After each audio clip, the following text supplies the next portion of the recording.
आज जब हम लोग यहाँ आए, बीच में ग्राफ ऊपर नीचे चल रहा था, मेरा भी इंजन काफी ठंडा हो गया था, लेकिन इस बार फिर इंजन गर्म हो गया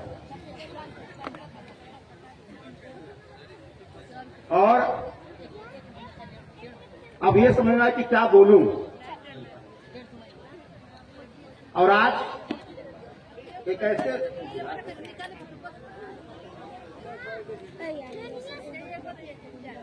आज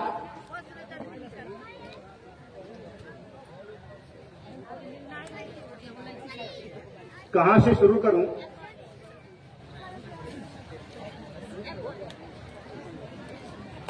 आज का जो विषय हम लोगों का है बड़ा ही गंभीर विषय है और आज के दौर में इस विषय के अलावा कोई दूसरा विषय इससे गंभीर हो ही नहीं सकता है, क्योंकि अशोका द ग्रेट कहा जाता है, जिसकी चर्चा आज हमें करनी है, इनके कार्यों की। उनकी चर्चा करने से पहले आज हमारे मंच की अध्यक्षता कर रहे हैं सम्मानित कपूरचंद जी और हमारे मंच पर बैठे हैं आज के सम्राट अशोक क्लब के हम सबके राष्ट्रीय अध्यक्ष डॉक्टर दीनानाथ मौर्य जी और हमारे बीच हमारी बहन सुनीता जी और उत्तर प्रदेश के महासचिव अरविंद कुमार जी, पूज्य भिक्षु संघ और जिला के पूर्व उद्यान अधिकारी हमारे बीच बैठे हैं। आपका नमन करता हूं सर, आपका बैठे हुए हैं सांगुर जी। इस परिस्थिति में भी आप यहाँ पर आए हैं, निश्चित रूप से आपका सैल्यूट करने का मन कर रहा है और आप उसके हकदार भी हैं। और हमारे बीच जवाहर जी बैठे हैं और सबसे मजे की बात, जाड़े की रात में आज से 20 साल पहले एक जाड़े की रात में हम लोगों ने एक अनूठा व्यक्ति पाया था जो हमारे मंच पे बैठे हुए हैं, हमारे कवि महोदय रामगरस जी। जब पहली बार मैं इनसे मिला था आज से 20-22 साल पहले, जब सारी बातें समझ में आई तो कहे बड़ा ठंडा था, बड़ा लोग कोहरा लगा हुआ था, ताप रहे थे, उसी में उन्होंने कहा कि असली खजाना मिला लेकिन बढ़ोती में मिला होता क्या। लेकिन जब से उन्होंने बढ़ोती कहा तब से आज तक मैं इनको ऐसे ही देखा। पता नहीं लोग बूढ़े थे कि आज बूढ़े हैं, पता ही नहीं चल रहा, उल्टा हो रहा है।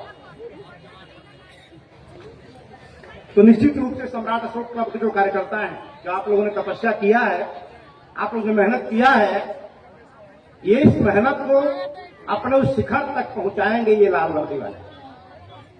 तो मैं चाहता हूं अपने सारे पुराने पुरोधाओं के लिए आप लोगों की तरफ से जोरदार ताली होनी चाहिए।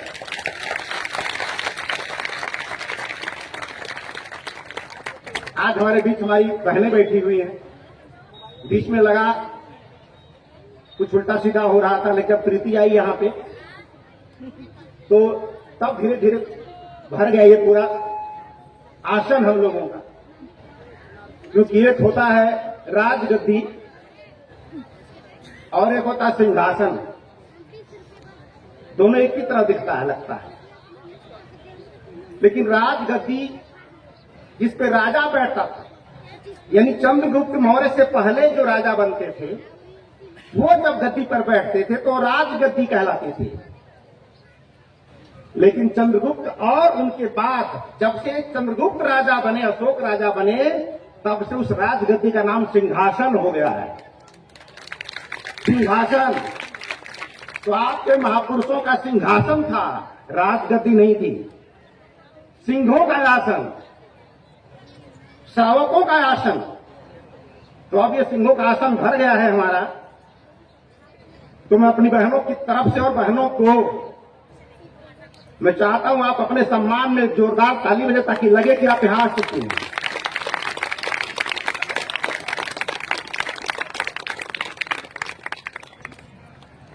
तो आज हम जिसकी चर्चा करने वाले हैं, बहुत विस्तार समय नहीं लूंगा क्योंकि हमारे और बच्चियां बैठी हुई हैं और इन बच्चों को तैयार कर रहे हैं।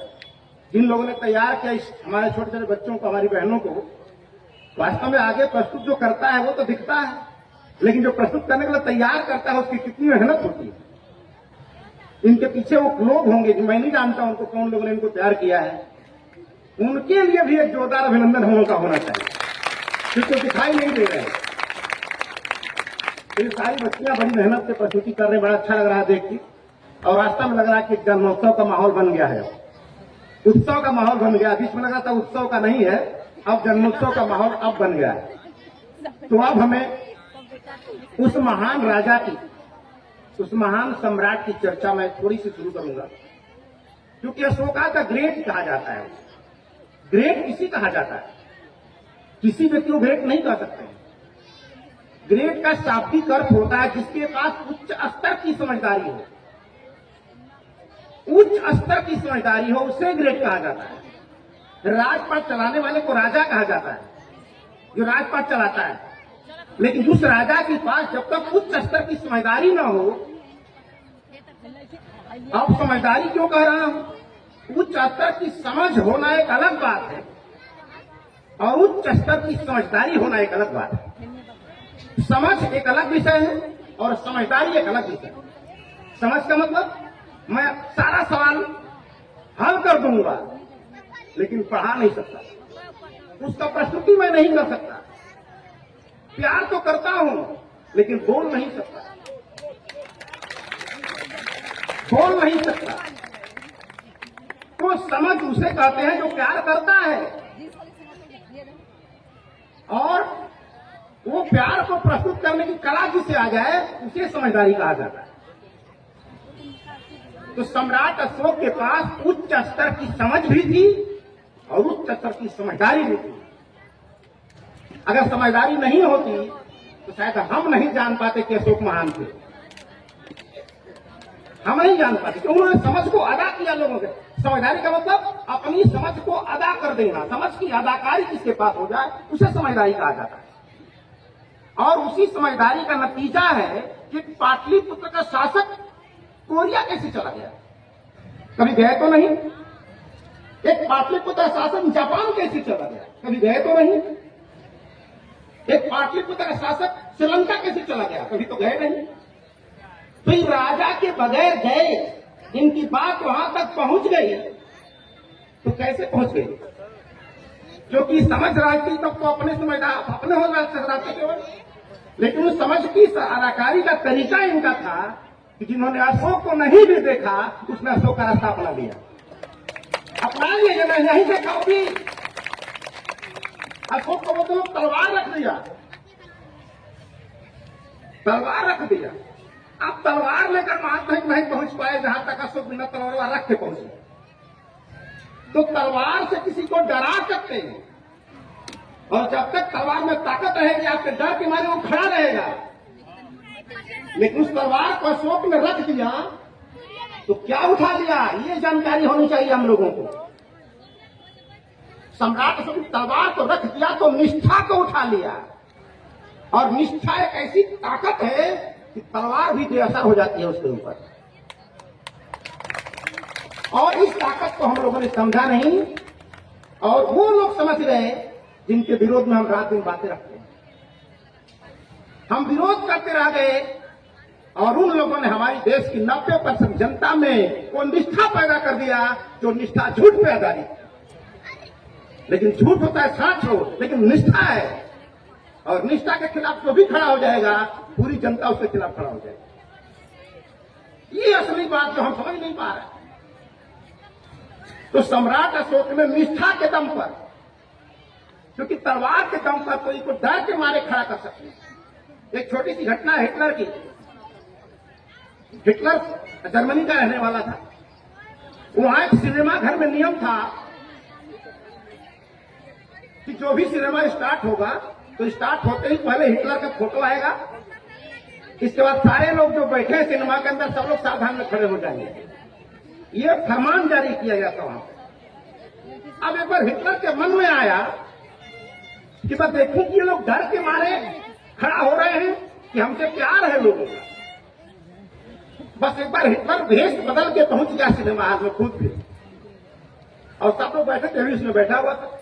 अचानक हिटलर का फोटो आया, सब लोग खड़े हो गए, हिटलर बैठा ही रह गया। तो एक बगल वाला बोल रहा है, अरे बेहुदा जल्दी खड़ा हो तो फंस चढ़ा देगा तुमको। बोला कि जल्दी खड़ा हो तो हिटलर को फंस चढ़ा देगा। उसमें हिटलर को अपनी औकात समझ में आ गई ये हिटलर का प्रेम नहीं है, हिटलर का डर है। और हिटलर के मरते ही हिटलर शाही भी चली गई। आप लोग क्या चाहते हो? कहीं छोटा का अशोक भी करते? अशोक को समझने में अभी इतना दिन लग गया, भारत समझ नहीं पाया अशोक को। अशोक को हम जनरल नॉलेज की सामग्री समझकर पढ़ते रहे। क्या ये 100% की परीक्षा होगी, उसका सवाल पूछा जाएगा, बताना है हमको, बस इतने के लिए अशोक को पढ़ा आपने। पहली बार सम्राट अशोक क्लब एक ऐसी संस्था आई जिन्होंने अशोक को पुस्तकालय लाइब्रेरी से निकाल के आम जनता के बीच में लाया। आज इसकी चर्चा यहां हो रही है, तो आप समझिए क्या है। तो अशोक ने तलवार के दम पर शासन नहीं चलाना चाह रहे थे, निष्ठा की ताकत तलवार चलाना चाह रहे थे। और निष्ठा की वजह है कि आज अशोक नहीं है, फिर भी राष्ट्रीय ध्वज में चक्र और आपके नोटों पर अशोक का स्तंभ आज भी मौजूद है। उन तलवार चमकाने वालों का नहीं मौजूद है, बम मारने वालों का मौजूद नहीं है, हथियार रख देने वाले का मौजूद है। तो इसको हथियार रखना मत समझ लेना कि हथियार रख दिया हो गया। पूरे दुनिया पर शासन बंदूक के दम पे नहीं हो सकता है, पूरे दुनिया पे शासन तलवार के बल पे नहीं हो सकता है। आज एक त्योहार आने वाला है जिसकी चर्चा अशोक की कर रहे हैं, सारे लोग तैयारी कर दिए। क्या कोई गोली लेके कह रहा है आपको? कोई बंदूक तोप लगाया कि नहीं करेगा तो गोली मार दूंगा, कोई कह रहा है? तो क्यों तैयारी कर रहे हो? कोई कह नहीं रहा है। किसी का निष्ठा यही आपने खो दिया। आपके महापुरुषों से निष्ठा उठ करके गैर महापुरुषों पर निष्ठा जाके लग गई। बस आपको गाड़ी को पैक गियर में ला देना और कुछ नहीं करना है। जहां से उठ के वहां गई है उसको उठ के यहां ला देना है। बस जो निष्ठा चली गई उस निष्ठा को फिर से पैदा कर देना। ये छोटी बात नहीं, वर्षों लग जाएंगे इसमें, वर्षों लग जाएंगे। तलवार बनाने में घंटा भर लगता है, 1 घंटा में तलवार लाल गर्म होगा, साबुन धरा के एकदम सही हो जाएगा। लेकिन निष्ठा की तलवार बनाने में वर्षों लग जाएगा, निष्ठा की तलवार बनाने में वर्षों लग जाएगा। इसलिए अशोक को समझिए। हम लोगों को भी समझने में 28 साल लग गए, अभी आज भी ठीक से समझ में नहीं आया। तो आज अशोक का द ग्रेट क्यों कहा जाता है? क्योंकि उच्च स्तर की समझदारी जिसके पास हो जाएगी। और समझदारी कैसे पता चलेगा? अशोक को इसलिए नहीं जाना जाता है क्योंकि सम्राट बहुत बड़ा था।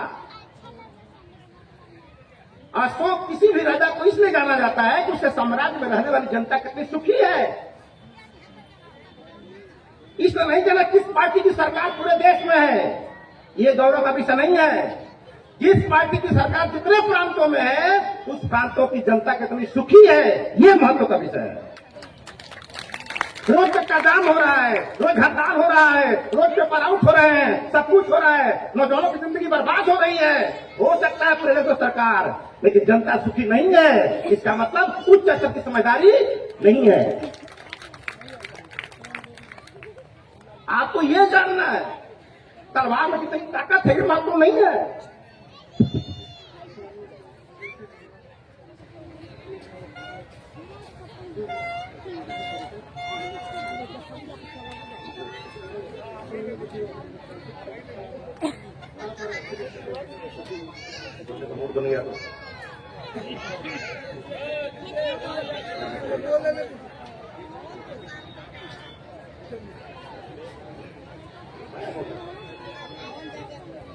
हाँ, तो हाँ, समझदारी। तो समझदारी वो नहीं कहलाती है कि जिस किसान का पेट नहीं भरा उसको बोला जा रहा है कि तेरा पेट भर गया है, मैंने भर दिया है। जो बोल रहा मुझे नहीं चाहिए, बोला तुझे दे दिया गया है, तुझे जबरदस्ती दिया जाएगा। ये समझदारी नहीं है, ये जबरदस्ती है, ये राजशाही है, ये आदेश है, ये संदेश नहीं है। तो सम्राट अशोक को अशोका का ग्रेट कहा गया। और किसी को सिकंदर को कहा गया, सिकंदर महान। शराब पी पी के मर गया सिकंदर, जीवन में शराब पी पी के मर गया। और अशोक शराब छुड़वा छुड़वा के लगे। कौन महान है? कोई इंसान कितना सुखी है, ये उस स्तर की समझदारी का नतीजा है। अब सुखी कैसे होगा ये विषय है। सम्राट अशोक ने जनता को सुखी बनाने के लिए क्या किया?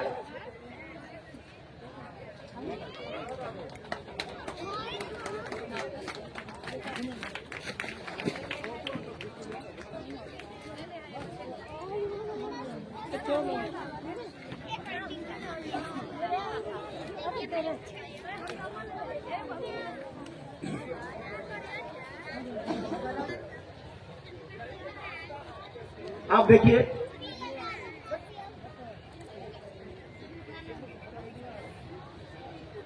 अब उच्च स्तर की समझदारी है तो जनता सुखी कैसे हो? सवाल ये आ गया। भाई राजा हूं मैं, जनता को सुख पहुंचाना हमारा उद्देश्य है, जनता का हमारे पास ऋण है, तो उसके लिए क्या जरूरी है? अब देखिए, अशोक निष्ठा फैले जा रहे हैं। क्या कह रहे हैं? कहते हैं कि समस्त प्रजा हमारी संतान है। अब सोचिए, जो संतान मान ले अपनी प्रजा को खुद पिता हो जाए, तो पिता अपने बेटे के लिए क्या क्या नहीं कर सकता है, जान दे सकता है। अब वही मैं बोलूं तुम हमारे राजा हो, तुम मेरी प्रजा हो, तो निष्ठा नहीं है। मैं नेता हूं, तुम मेरे वोटर हो, मैं तुम्हारा नेता हूं, तुम मेरे वोटर हो, तुम्हारा वोटर लिस्ट में नाम है, ये निष्ठा नहीं है। लेकिन जब राजा कहता है कि समस्त प्रजा हमारी संतान है, तो निष्ठा आ गई। और जब निष्ठा आ गई तो अपनी संतान के राजा कुछ भी करेगा। और उसके बाद अब कहता क्या है राजा? कहता है कि समस्त प्रजा हमारी संतान है। तो दो संतान होगी, एक प्रजा की संतान और हमारा खुद का संतान। अब देखिए निष्ठा कह रहे कि जैसे मैं अपने संतानों को सुखी देखना चाहता हूं, उसी तरह अपने प्रजा को भी सुखी देखना चाहता हूं। Same level, same level. सोचिए कहां खड़ा है। इस बात को जनता में कौन ले जाएगा?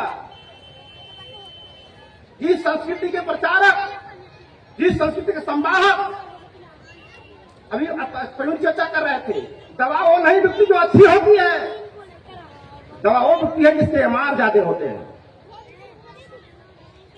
एमआर ज्यादा है। भगवान है कि नहीं हमको पता नहीं है, लेकिन है ये कहने वाले एमआर ज्यादा गली गली फैले हुए हैं बताने वाले। न फैला रहा वो देखा है, न जिसमें फैल रहा है वो देखा है, लेकिन सबको पता है अरे भगवान क्यों पैदा हो गई बात। ये खेल भगवान का नहीं है, ये खेल एमआर का है। तो अशोक ने जो बात कहवाई जनता तक पहुंचाने वाला एमआर चाहिए ना। तो जो एमआर थे हमारे नहीं थे, उन्होंने पहुंचा दिया। वो तो हथियार रख के कायर हो गया, पहुंचा दिया जनता के बीच में। तो जब तक उस सही को ठीक से प्रेजेंट करने वाला आदमी नहीं चाहिए, वो संस्कृति नष्ट हो जाती है या भटक जाती है। आज 2000 साल से अशोक को कोई पूछने वाला नहीं था, पटना में कोई पूछने वाला नहीं था, और आज उसी पटना में होड़ लग गई है बैनर लगाने की। क्यों लग गई है भाई? क्या वजह है? क्या गोली मारा गया किसी को, या पटना में घूम के बंदूक से करवाया गया कि सब फोटो लगा के गोली मार देंगे, ऐसा कहा गया क्या? तो क्या ऐसी बात है कि स्वयं करने लगे? तो ये बात जान लेना कि हम संहारवादी संस्कृति के प्रवर्तक नहीं, हम सुधारवादी संस्कृति के प्रवर्तक हैं। और जिनके शास्त्रों में दम नहीं होता, जिनके दर्शन और विचारों में दम नहीं होता है, उसी के समर्थक हथियार उठाते हैं, उसी के समर्थक हथियार उठाते हैं। हमारे हथियार, हमारे विचार में इतनी ताकत है कि अंगुली माल बदल गया, और किसी के हथियार में भी वो ताकत नहीं कि रावण को बदल पाए। किसी के तो ये बातों को हमें समझना है। तो सम्राट अशोक का जो शासन था वो निष्ठा पर आधारित था, वो ताकत पर आधारित नहीं था कि ताकत रहेगा तो चलेगा। और एक बार निष्ठा जग गई तो आप सोए भी रहोगे तभी काम चलता रहेगा, आप नहीं काम करोगे तभी चलता रहेगा वो। तो यही हमारी चूक हो गई। तो छेद हमारे बर्तन में है तो मटका पड़ोसी का क्यों फोड़ रहे हो? गलती हमारे अंदर है तो पुतला दूसरों को फूकने में क्यों लगे हो कि हमारा शोषण कर लिया? शोषण करवाया तब न किया। तो आपको मच्छर के पीछे नहीं घूमना चाहिए, अपनी मच्छरदानी का छेद देखना चाहिए कहां है। अपने छेद तलाशो, मच्छरों के पीछे घूमोगे तो कितना मच्छर मारोगे, कितना मच्छर मारोगे। तो हमारा उद्देश्य होता है कि मच्छरों से ध्यान हटाओ और मच्छरदानी पर अपना ध्यान लगाओ। कहां कहां छेद है, छेद बंद करो, मच्छर भी सलामत रहेगा और हम भी सलामत रहेंगे, हम भी सलामत रहेंगे। लेकिन मच्छर को जब मारोगे तो प्रकृति का नियम है, every action there equal and opposite reaction. क्रिया के विपरीत हमेशा प्रतिक्रिया होती है। आपके बाप को कोई मार दे तो आपका क्या होगा एक्शन? जब अवसर मिलेगा उसके बाप को मारोगे, या जब पावर आएगा तो मारोगे। तो जब मछुआरा को मारते होंगे तो उसके बेटा को क्या लगता होगा कि मेरे बाप को मारा है तो मैं इसके बाप को काटूंगा जाके। तो खोज खोज के काटता है और अब खोज खोज के मारते हो। आज तक मारते रह गए, न आप रुके न मच्छर रुके। हुआ क्या? तो वहां से धन हटाओ। माना कि प्रथम प्रश्न अनिवार्य है, लेकिन बाकी प्रश्नों को छोड़ के नहीं है। उसको भी करो तो 90 नंबर जो मिलने वाला था वो भी नहीं मिलेगा 10 नंबर के चक्कर में। तो निष्ठा पे आधारित है। तो सम्राट अशोक का शासन निष्ठा पे आधारित था और तलवार रखा तो निष्ठा उठा लिया उन्होंने। और उसी निष्ठा, हमारी निष्ठा क्या हो गई कि वहां से हटके वो निष्ठा कहीं और लग गई और हमने विरोधियों का पुतला फूकने पर, विरोधियों को विरोध करने में, चक्का जाम करने में अपनी ऊर्जा नष्ट कर दिया। अगर किसी ने गलती तरीके से अपना नंबर बढ़वा लिया है और आपको पता चल गया तो क्या उसकी मार्कशीट आप फाड़ दोगे तो क्या आपका नंबर बढ़ जाएगा? जब अक्षर को गोली मार दोगे तो आपको छक्का लगाना आ जाएगा। तो प्रेसिडेंट को गोली मार दोगे तो छक्का लगाना आ जाएगा। आपको छक्का लगाना आपको सीखना पड़ेगा, क्योंकि लड़ाई तो काबिलियत से होगी ना लास्ट में। तो सम्राट अशोक ने क्या देखा कि दुनिया को सुख कैसे पहुंचाया जाए, क्योंकि जनता का ऋण हमारे ऊपर है और वो सुख पहुंचाने का तरीका होना चाहिए। उसी को कहा गया लोक कल्याणकारी शासन। लोक में खाली मनुष्य नहीं आता, आदमी का कल्याण हो जाए, मनुष्य नहीं आता, मनुष्य नहीं आता उसमें। यहां तो मनुष्य का छोड़ के जाति का कल्याण होने लगे हुए। जिसकी सरकार बन गई उसी जाति की भर्ती होगी, जिस सरकार बनी उसी का थाने में सुना जाएगा। यही सब हो रहा। यहां तो जाति के पीछे घूम रहा है। लोक कल्याण तो बहुत दूर की बात है। अभी आदमी का पुराने होता, अभी कहां पशु पक्षी बजाएंगे आप? तो जब हम पूरा लोक कल्याण का मतलब क्या हुआ कि समस्त प्रजा ही नहीं, जीव जंतु दृश्य अदृश्य सब। अब सोचिए लोक कल्याणी शासन का बात हूं पर्यावरण को। अशोक कह रहे हैं कि जब आप गेहूं काट लेते हो, धान काट लेते हो, तो भूसा का क्या करते हो? पुआल का। तो उस पुआल और भूसे को भी न जलाया जाए, न जलाया जाए। क्यों? क्योंकि लंबे समय तक पुआल और भूसा उस पर रह जाता है तो बहुत सारे कीटाणु उसमें पड़ जाते हैं। जलाओगे तो कीटाणु भी मरेंगे, तो उनके कल्याण की जिम्मेदारी भी मेरे जिम्मा। उस भूसे के अंदर जो रखे जीवाणु है उनका कल्याण भी मेरा जिम्मा है, क्योंकि मैं तो समस्त लोक का शासक हूं ना, कि खाली आदमी का हूं। तो आगे कभी घोड़ा लेके आए थे, घोड़े पे कौन चढ़ा था? घोड़े पे कौन चढ़ा था? आदमी चढ़ा था। ये दादागिरी है, इसकी दादागिरी है। तो मनुष्य अपने हित के लिए सबका इस्तेमाल करता है, जैसे चाहे वैसे। अशोक ने इसी पे रोक लगाई कि हर जानवर, हर प्राणी, हर पशु अपने स्वभाव के अनुसार जिए। अब बिच्छू का स्वभाव क्या है? अब कौन राजा है जो डंक खत्म कर देगा उसका? बोलेगा सब डंक काटो, सबका डंक काटो, खोज खोज के। कितने बिच्छू का डंक काटोगे? उसका वही स्वभाव है। अगर वो न काटे, न डंक मारे तो बिच्छू कैसे कहलाएगा वो? फिर बोला नहीं कैसे बेचारे काटतो नहीं है, तो फिर बवाल।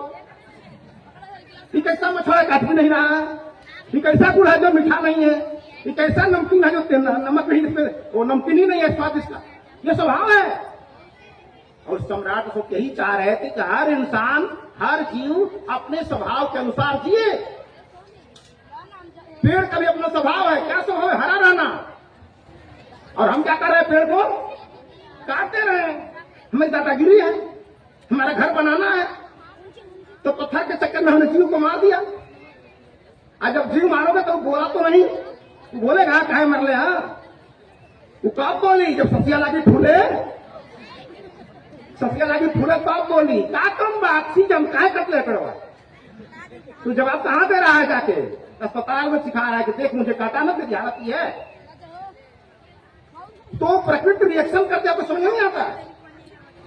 तो सोचिए सम्राट अशोक कितना बड़ा संवेदनशील राजा थे, जिन छोटी छोटी महीन बातों पर उनका ध्यान था। माने कोई रिएक्ट नहीं होना चाहिए,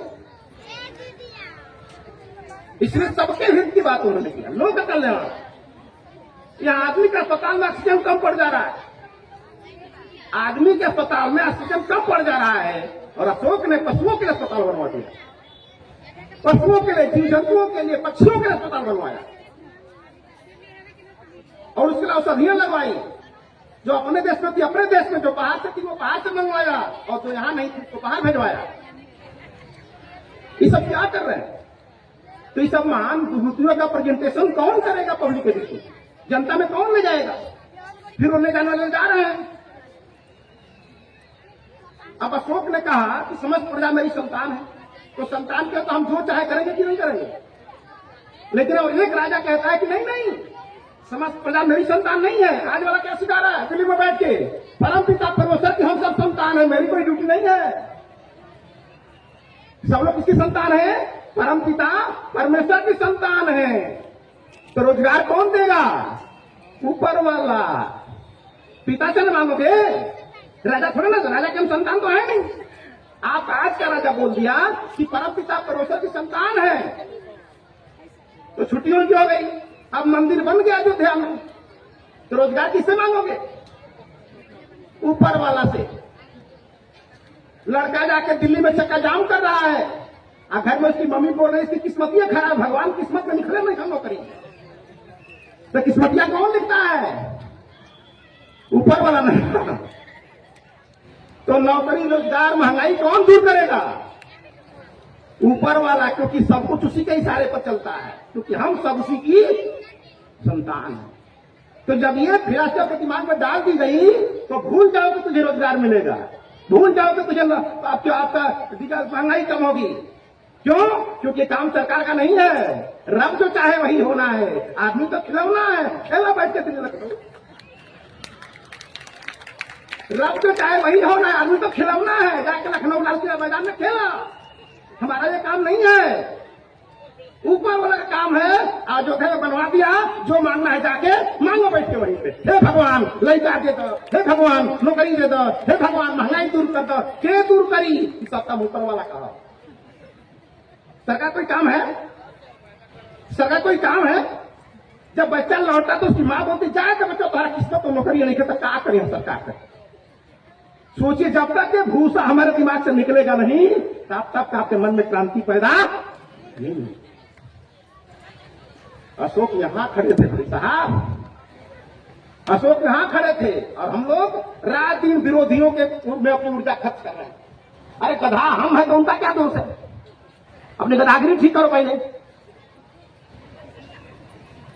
तो हमारा ये, हम इस ऊपर वाला को इसलिए पैदा किया गया कि हमारी जिम्मेदारी खत्म हो जाए।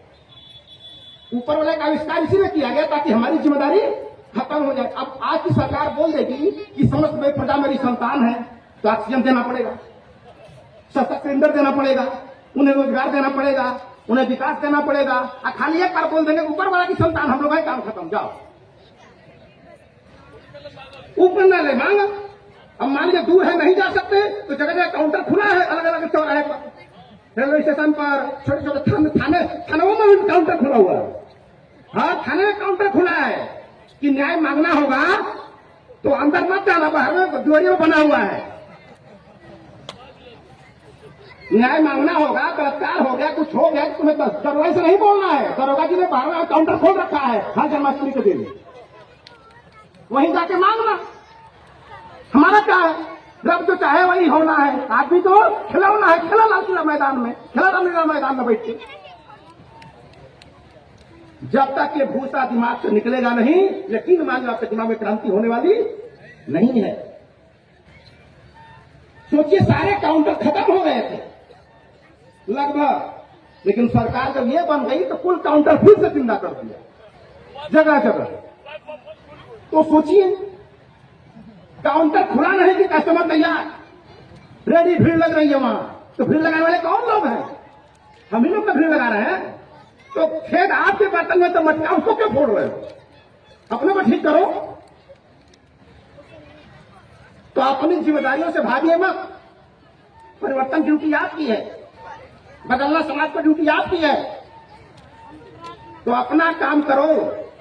मच्छर अपना काम करने में लगा है और वो जब तक सती रहेगी वैसा ही करेगा। कौन ऐसा चुका कि मच्छर काटना बंद कर देगा? कितना आंदोलन करेंगे?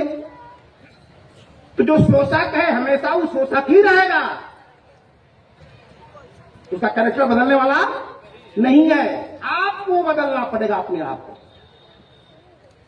आपको अपना कैरेक्टर बदलो, और आप नहीं बदलोगे तो 100 साल पहले जो रिजल्ट था 100 साल बाद भी वही रिजल्ट है। इस पे हमें काम करना। तो जनता सुखी कैसे रहेगी? अब एक पेड़ लगाया आपने, अशोक ने पेड़ लगवाया, तो आपके पेड़ जरूरी है कि मोबाइल जरूरी है? तो मोबाइल जरूरत नहीं हमारी, हमने जरूरत पैदा किया है। टीवी की जरूरत नहीं हमारे जीवन में, वो हमने पैदा किया है। जरूरत हमें ऑक्सीजन की है, ये हम पैदा नहीं किए हैं, वो जरूरत है। लेकिन मोबाइल लगा तो काम चलेगा कि नहीं चलेगा?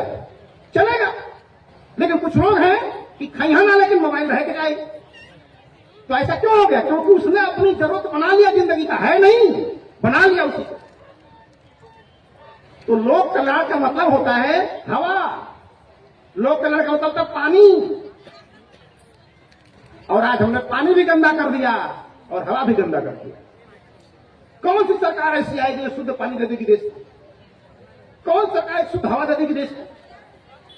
अशुद्ध हवा शुद्ध पानी नहीं रहेगा तो सब कुछ मिलकर के क्या करेगा? कोरोना आ जाए, कोरोना आ गई तो तिरडंडी वाले भी अपना दरवाजा बंद कर देंगे, सब दरवाजा बंद करके चले गए। तो उसमें कोई काम आया? 33 करोड़ हम पाल के रखे थे, इसीलिए ना कि हमारे आड़े दिन काम आएंगे। काम आए आज के समय, काम आए। इससे अच्छा होता कि 33 करोड़ हम कुत्ते पाले होते, कुत्ते, एमसिस्टन कुत्ता, वो जाके पाकिस्तान सीमा पर अच्छा करते हैं हमारे। ये किसी दिन काम नहीं आए हमारे। आदमी गुंडे पालता है कि मेरे आड़े दिन काम आएंगे। हमने इतने पाल रखे लेकिन एक भी को हमारे काम नहीं आता है। एक जूता खरीदते हैं तो 3 बार तोड़ ममोड़ करते हैं कि सही है कि नहीं है। आज जिनको भीड़ पे आ रहा है उनको भी तोड़ मोड़ के देखो कि सही है कि नहीं है। क्या नहीं देखते हो सही है? तो ये जरूरी है आपको। और इसकी शुरुआत दिल्ली से नहीं, की शुरुआत हमारे घरों से होगी, की शुरुआत हमारे खुद से होगी। अभी प्रीति बोल रही थी, अपने हिस्से का भारत पर काम करना है। हर व्यक्ति राज्य अध्यक्ष हो सकता है क्या? हर व्यक्ति प्रांत का अध्यक्ष हो सकता है क्या? हर व्यक्ति जिले का अध्यक्ष होता है क्या? तो आपके हिस्से का जो भारत है उस पर काम करो ना। आपके हिस्से में जो है उसका काम करो। तो हम अपने हिस्से की जिम्मेदारियों से भागने के लिए हम अपनी जिम्मेदारी दूसरे पर लाद लेते हैं, तो उसका काम है। अब राष्ट्रीय झंडा है, कहीं खतरे में पड़ गया तो इसे पुलिस का काम है सुरक्षा करना। तो झंडा पुलिस का है कि आपका है? तो कहीं अपमानित हो रहा तो कौन देखेगा उसको? हम देखेंगे, पुलिस नहीं देखेगी। पुलिस तो तब देखेगी जब आप जाके वहां ऑब्जेक्शन करोगे। आपके घर के थाना के बगल में चोरी हो गई, पुलिस जाएगी, जाती है क्या? जब तक आप नहीं जाओगे, कहोगे कि चोरी हो गई, तब तक उसको पता ही नहीं चलेगा कि चोरी हो गई। जाकर वहां बोलना पड़ता है कि मेरे घर में चोरी हो गई है।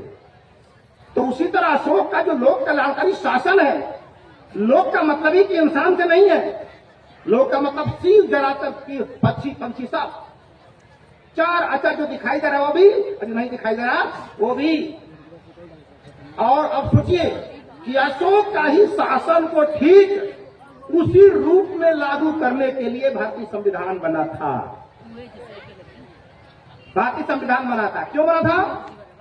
अभी एक पेड़ है, आप लगा सकते हो अपनी मर्जी से जब चाहेंगे तो, लेकिन काट नहीं सकते अपनी मर्जी से। उससे अच्छा कौन कर रहा है भाई?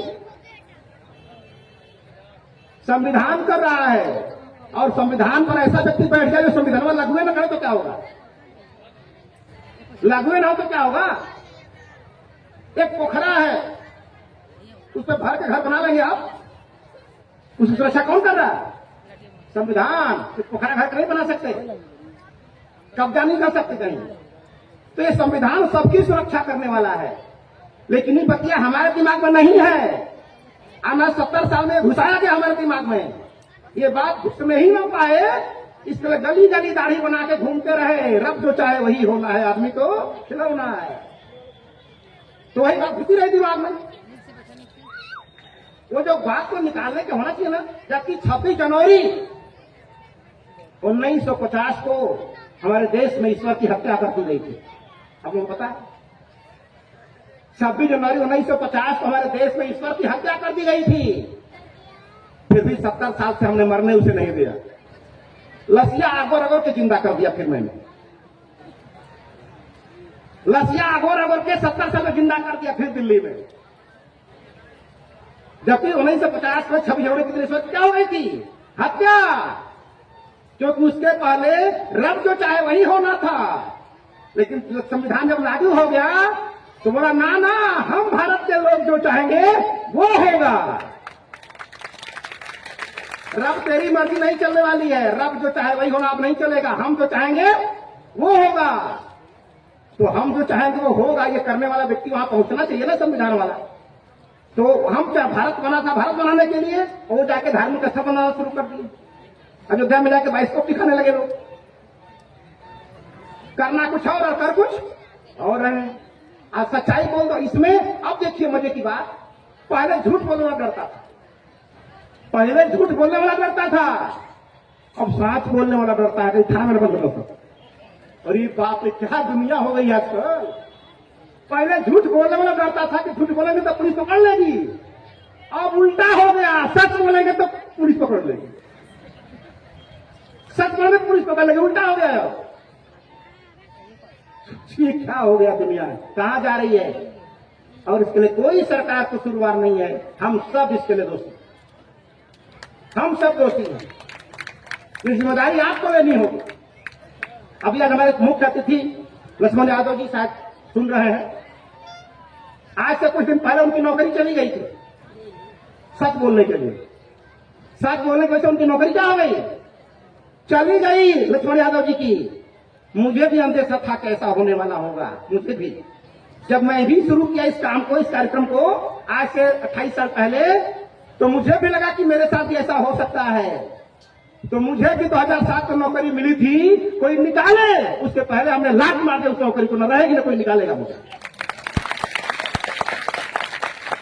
लात मार दिया कि नौकरी रहेगी ना कोई निकालेगा, जो इच्छा हो तो बोलेंगे। क्या निकालो? निकालो, निकालो। कहां से निकालो? निकाल नहीं सकते हो क्योंकि हमने लात मार दिया पहले ही। जब आ रहे थे डरते रहते, सच बोले तो कहीं नौकरी से निकाल दो। अब शांति मत लगा था, जैसे हमारे मुख्य अतिथि महोदय के साथ हुआ। तो मैं तो कहता हूं, अगर मेरी आवाज सुनते होंगे तो लक्ष्मण यादव जी, आपके अंदर वो क्षमता थी कि आपको विश्वविद्यालय 50 सेकंड क्षमता ही नहीं थी। आप छोटे काम के लिए वहां चले गए थे नौकरी के चक्कर में। हम मानते हैं कि आपके परिवार पर उसकी बाधा आई होगी, उसकी परेशानी आई होगी, लेकिन धन्यवाद देता हूं निकालने वालों को कि यूनिवर्सिटी निकाल के लक्ष्मण यादव जी को समाज में छोड़ दिया कि जाओ समाज में बोलो। आप वहां बोलोगे तो तेरा कल्याण होगा, यहां बोलोगे पूरे समाज का कल्याण होगा। हो गया, समस्या खत्म हो गई। तो उस रूप में लीजिए और हर लोग अपनी जिम्मेदारी उठाएं और बगैर किसी आलोचना प्रत्यालोचना के चक्कर में न पड़े। काम बहुत ज्यादा है, जिम्मेदारियां बहुत है। अपने आप को तैयार करो, अपने आप को रेडी करो उस काम के लिए। दुल्हन घर में आती है तो उसके पहले घर को क्या किया जाता है? क्या करते हैं? घर को रंगवाते हैं, पुतवाते हैं, टॉयलेट नहीं तो बनवाते हैं। करते कि नहीं करते? जिसकी जितनी हैसियत होती है अब सब लोग चमकाते हैं, क्यों चमकाते हो भाई? दुल्हन आने वाली है तो क्या उसके पहले जानवर आ रहे थे क्या? उसके पहले क्या जानवर आ रहे थे? पहले क्या नहीं पटवाए? पहले क्या नहीं रंगवाए? दुल्हन के समय ही क्यों रंगवाया? क्योंकि आपको पता है कि जब तक चमचमाता घर नहीं होगा, जब तक चमचमाता बाथरूम नहीं रहेगा, तब तक दुल्हन आने वाली। तो दिल्ली की सरकार भी एक दुल्हन है भाई साहब, वो भी एक दुल्हन है। पाटलिपुत्र की सरकार भी एक दुल्हन है, सत्ता लखनऊ की सत्ता भी एक दुल्हन है। वो दुल्हन तब तेरे घर आएगी जब तू उसके लायक हो जाएगा, जब तू उसके लायक आएगा, हो जाएगा। और नहीं आ रही है, इसका मतलब दुल्हन तो लायक है, हम दुल्हन के लायक नहीं। और जिस दिन गलती से आ भी जाएगी ना, तो रतिया कहीं सोना भाग लेगी। अरे इधर मेरे घर वाला है, घर वाला कहीं बात नहीं, ये तो मेरे घर वाला चमचमा के दिखा दिया, घर वाला वही सब है तेरा भाई। समझ आया? तो जो आपको चाहिए पहले उसके लायक बनो, और लायक बन जाओगे तो जानते हो क्या होगा?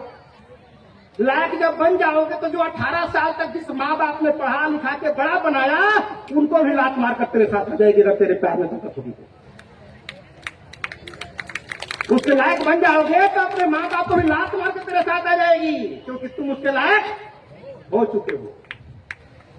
इसीलिए जो लायक नहीं है, कभी डीसीएम, कभी सीएम, कभी डीसीएम, कभी सीएम कर रहा हूं, उससे दौड़ा आगे पीछे। सीएम बनने के चक्कर में गए, डीसीएम बन गए, पता था वहां से भी हटा दिया जाता है। क्यों? क्योंकि उस लायक हो ही नहीं, गलती से आ रहे फिर चली जा रही है।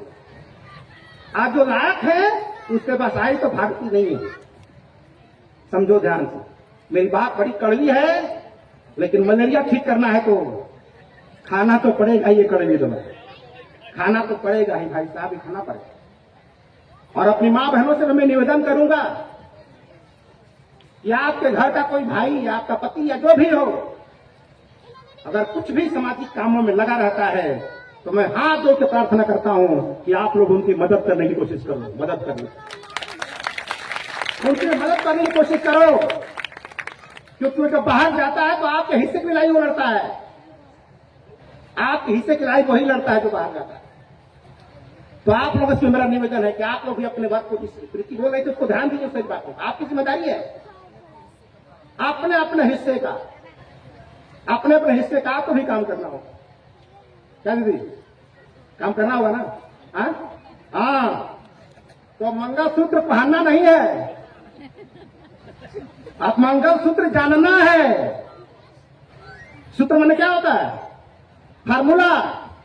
अब मंगल माने अच्छा, यानी वो कौन सा सूत्र है जिसको जान लिया जाए, अपने जीवन में उतार लिया जाए, तो पति के दाम्पत्य जीवन के साथ साथ परिवार का जीवन भी सुखमय हो सकता है, वो मंगल सूत्र है।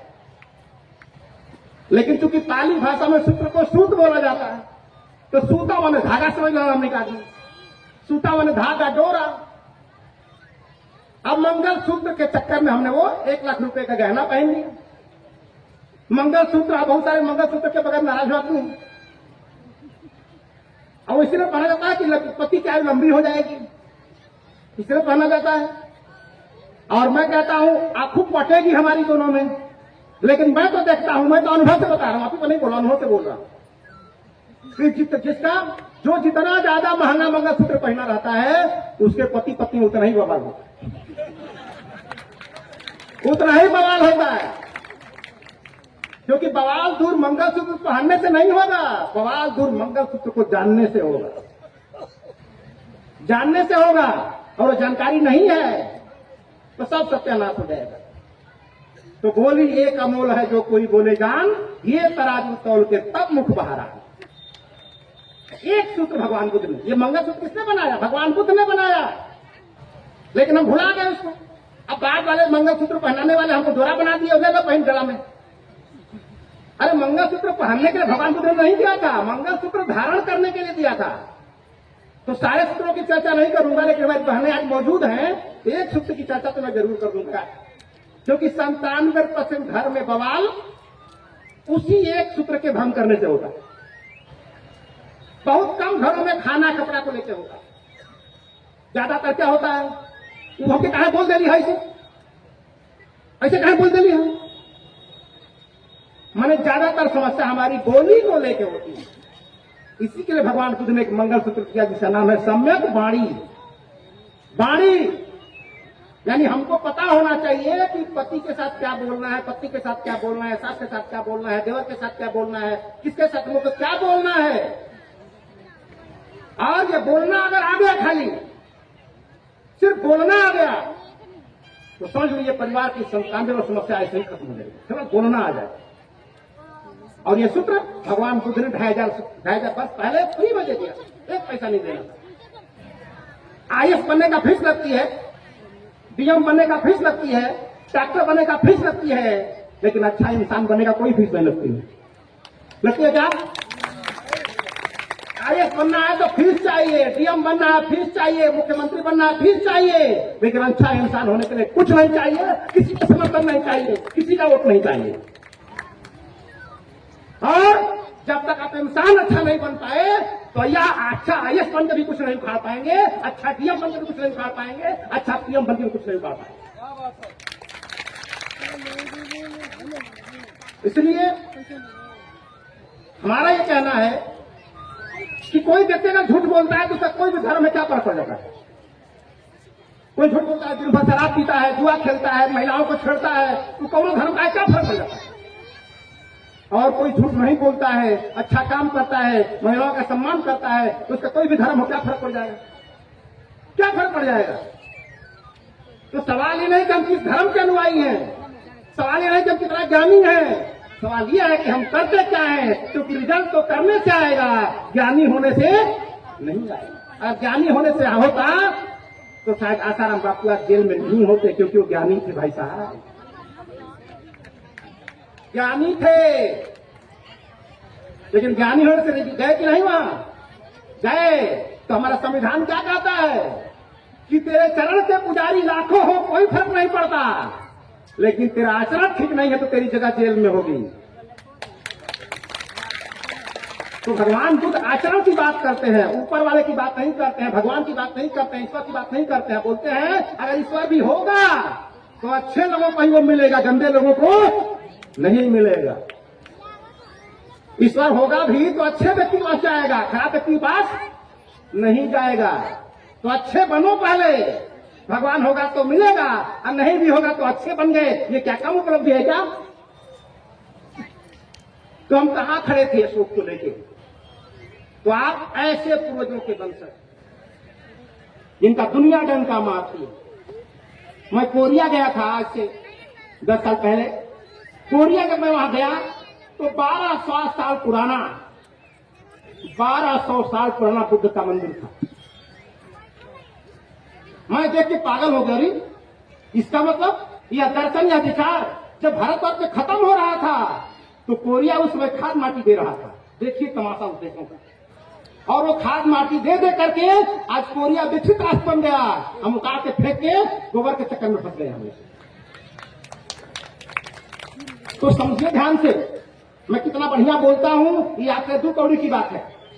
कुछ लोग बोलेंगे डॉक्टर बड़ा अच्छा बोल रहे, तो तुम्हारा का फायदा हो लो। हम अच्छा बोले तो और का फायदा हो गए।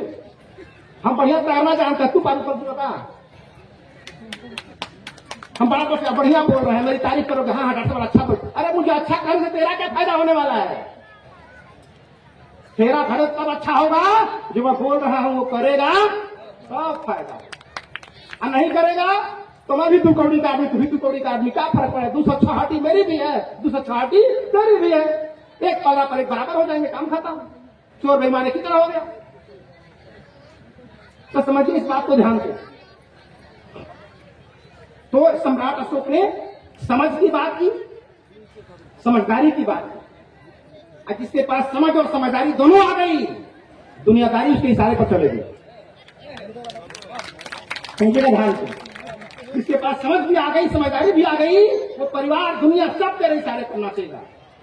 तो नचाना है दुनिया को अपने इशारे पर, तो समझदारी पैदा कर। तलवार में धार पैदा करने से कुछ होने वाला नहीं है। समझिए ध्यान से। और ये एक दिन का विषय नहीं है। तलवार घंटे 2 घंटे बनाया जा सकता है, समझदारी 1-2 घंटे में लाई नहीं जा सकते। 28 साल मुझे हो गए, फिर मैं अपना को गधा ही समझता हूं। लगता है रोता हूं कभी कि गधे रह जाके मर जाऊंगा क्या, गधे में पैदा होता गधे मर जाऊंगा क्या। और जिस दिन बढ़िया से गधेपन का बोध हो जाएगा वही दिन बुद्धत्व हो जाएगा, वही दिन बुद्धत्व होगा। जब तक आप बोलेंगे कि मैं तो सब जानता हूं, तो एक फोटो का धागा लगा लीजिए अपने घर में, शाम सुबह को देखते रहिएगा। ये आप और ये दोनों एक ही आदमी है, दोनों एक ही आदमी है। मैं भी जैसा हूं ऐसा भी है। आज जिस दिन आपका गधेपन का पूरा बोध हो जाएगा उस दिन न गधा रहेगा ना आप गधे रहेंगे। तो इसलिए अब करना क्या है, एक बहुत मुझे बता रहा हूं कि नास्तिकता का, नास्तिक कौन व्यक्ति होता है। अमूमन हम मान लेते हैं कि जो भगवान को नहीं मानता उसको लोग नास्तिक बोलते हैं, नास्तिक बोलते हैं। अब बताओ कोई चोरी करता है लेकिन भगवान को मानता है, अच्छा आदमी है। कोई चोरी करता भगवान को मानता है, हाँ एक ठीक आदमी भगवान को मानता है। एक आदमी चोरी नहीं करता भगवान को नहीं मानता है कि नहीं है। तो चोरी छोड़ना जरूरी है कि भगवान को मानना जरूरी है। हाँ, चोरी छोड़ दोगे भगवान नहीं देगा, ससुर आ जाएगा तुम्हारे पास भाग के, कहां है जल्दी खोज। 3 इडियट देखा आपने, भगवान किसके साथ खड़ा था, भगवान उसके साथ खड़ा था जो विरोध कर रहा था भगवान का, देखा होगा अपने पिक्चर में। तो भगवान के समर्थक बनोगे तुम्हारे साथ नहीं खड़ा होगा। पता नहीं कहानी झूठी है कि साथ हुई, बहुत सारे ऋषि महर्षि तपस्या करते रहे, भगवान नहीं मिला, और रावण को लतिया कैसे मिल गया, उसको घर में चले गए, उसका घर वहां पहुंच गए, पहुंचे कि नहीं पहुंचे। जो पूजा पाठ करता उनको एकदम नहीं मिला, और जो लतियारा था उनको रोज मिल गए। एक घटना बताऊं आपको, एक बहुत कथा है। एक आदमी था तो रोज पूजा करता था, तो कैसा पूजा करता था, अब थोड़ा माफी चाहता हूं, बोलता हूं उसको, थोड़ा माफ लेते हुए। वो रोज जाके किसी भगवान का पिशाब कर देता था, एकदम टाइम फिक्स था 10 बजे। 10 बजे जाकर नहाऊं धोऊंगा, आराम चाहे करूंगा, और लगातार 1 साल तक करता रहा। और एक दिन गलती से क्या होगा कि नहा धो के खाने बैठ गया, भुला गया कि पिशाब करना है। अब उसको ध्यान आया कहीं आज तो पिशाब नहीं किया हमने, खनवा छोड़ के चला गया। और खनवा छोड़ जब गया तो पिशाब कर सब भगवान निकल गए, बोला आज मैं खुश हो गया, तू ही मेरा सही पुजारी है, तू ही मेरा सही पुजारी है, कब करेंगे कब नहीं करेंगे तो कहता है सब समझा। रेगुलर काम की वैल्यू है, रोज काम तो करो। पहली पीढ़ी मारी जाएगी, दूसरी पीढ़ी जेल जाएगी, तीसरी पीढ़ी कब रेगुलर। इन्हें की एक पीढ़ी 100 साल पहले, दूसरी की पीढ़ी 100 साल बाद, तब कौन नहीं हुई। अब कुआं खोदना है, 100 फीट में पानी निकलेगा, 10 फीट 10 जगह खोद डाला, 100 फीट पूरा हो गया, लेकिन पानी 100 फीट खोदने पर पानी निकल जाएगा, लेकिन हमें 10 फीट 10 जगह खोद दिया, 100 पूरा हो गया, लेकिन पानी निकला तो क्यों नहीं निकला, 100 तो हो गया। तो यही काम, एक ही संगठन, एक ही आदमी, एक ही विचारधारा, एक ही संगठन के साथ जब 100 साल रहोगे तो पानी कबर जाएगा, इधर उधर पानी नहीं कबरेगा। एक संगठन, एक जगह पूरी आस्था लगाओ, पूरी के साथ लगाओ, देखो पानी कबर जाएगा। अशोक क्लब जब बना था तो किसी ने सोचा था क्या कि सीएम बगल में बैठेंगे, राज्यपाल बगल में बैठेंगे, मोदी जी का निमंत्रण आएगा, किसी ने सोचा था। लेकिन आज बैठे कि नहीं बैठ रहे हैं, बैठे कि नहीं बैठ रहे हैं, तो ताली बजाइए, किसी पता कैसे चलेगा।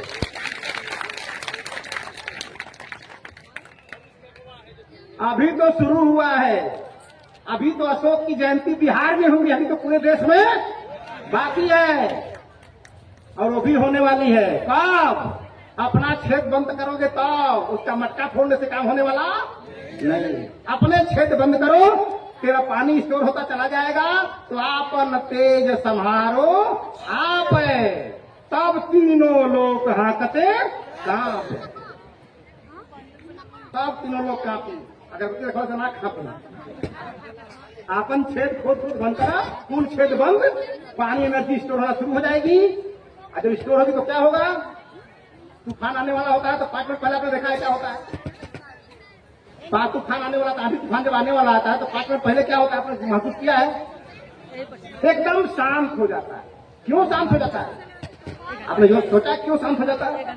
आज सुनिए क्यों शांत हो जाता है। क्यों?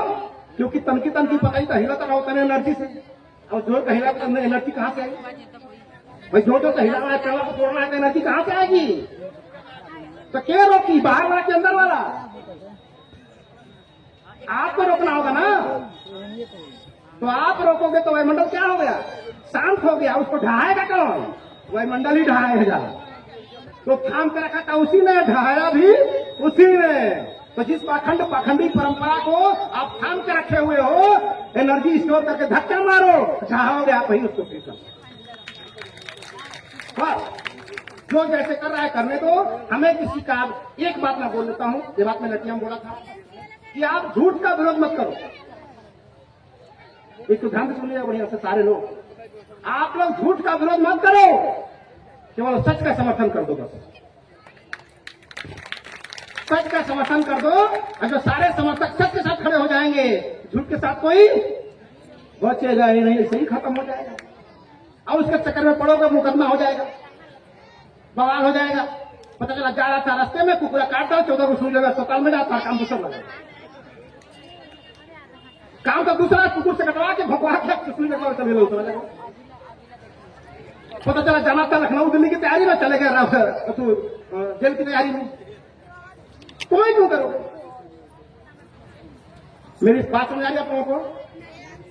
आगे समझ में एक जोरदार ताली बजे, बहुत ज्यादा बोलने से फायदा नहीं होने वाला, ठीक है? तो नास्तिकता के तलवार से काट डालो सारे अंधविश्वास को। नास्तिकता के तलवार से काट डालो सारे अंधविश्वास को, तब जाके श्रद्धा की बीज बोना उसमें। श्रद्धा की बीज बोना, तब जाके तेरी फसल तैयार होगी। मैं भी लगा हूं, आप भी लगो, सब लोग लगे हैं। एक से एक मिले तो राई बन सकती है पर्वत, साथी हाथ बढ़ाना, एक अकेला थक जाएगा, मिलके बोझ उठाना। बहुत बहुत धन्यवाद। Thank you. नमो बुद्धाय।